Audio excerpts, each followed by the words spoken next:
my name is Gabby Brienza. I'll be participating in Cal Async Impromptu. The closer men came to perfecting for themselves a paradise, the more impatient they seemed to become with it and themselves. Walter Miller Jr. Now, we live in a day and age where perfectionism is everywhere. We want to be perfect, but we don't always want to spend the time to become perfect. I know as a teenage girl, I had access to social media, which there's perfect body types out there, but there's also this thing called Photoshop, which nothing is always real. But I'm striving for the best grades. I'm striving to not compare myself to the girl next to me with an A+. I got a B on a test. But we are always striving. We're always trying to be perfect. We're always trying to be better than the person next to us. We're striving to get into the best schools, the best workforce. We're trying to be perfect in our jobs, but being perfect is really, really hard. And frankly, we can't be perfect because no one's perfect. A Gallup survey at 7,500 full-time employees, 23% reported being burnt out at work very often or always, while 63% said they experience it sometimes. This is according to harvardbusiness.com. We are overworking ourselves. Good or bad?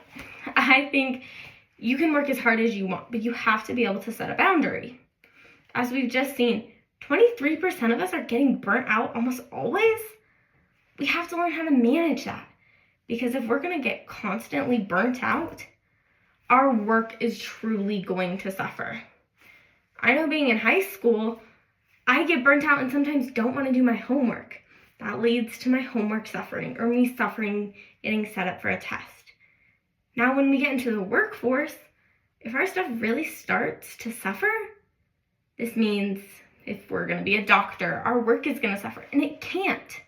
So we have to be able to learn how to manage being perfect, which is a really, really, really high standard, and setting reasonable goals that we can attain.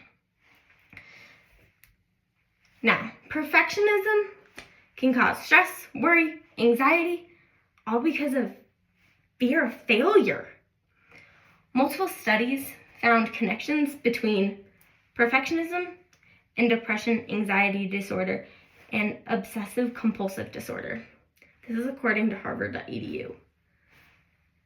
So there are so many outcomes for being perfect that we are not perfect. We need to give ourselves breaks because we are just hurting ourselves physically, emotionally, in our work.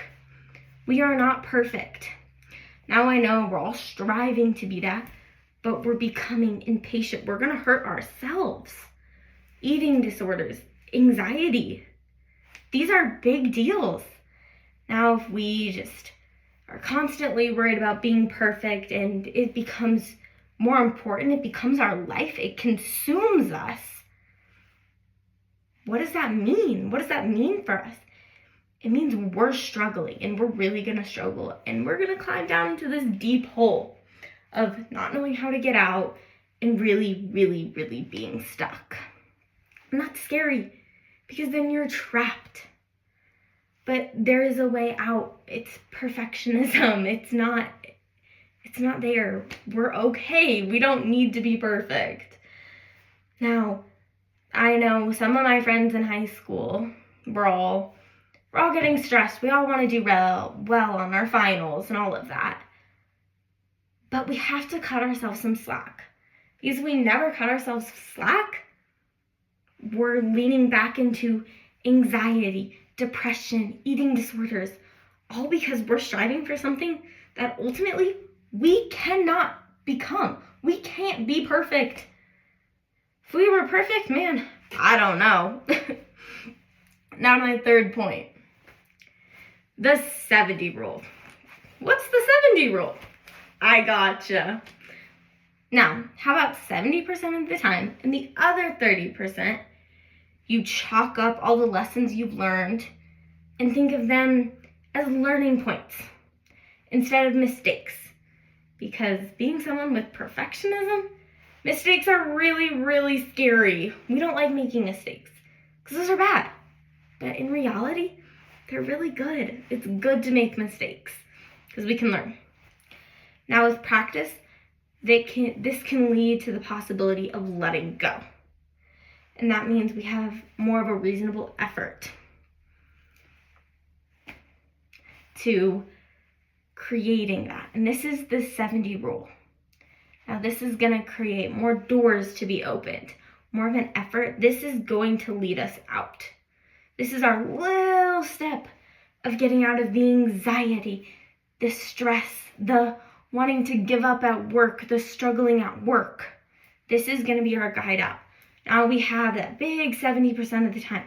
But if we take out that 30%, we are going to be able to manage that so much better. And it will honestly probably feel like a weight off of our shoulders because we aren't perfect.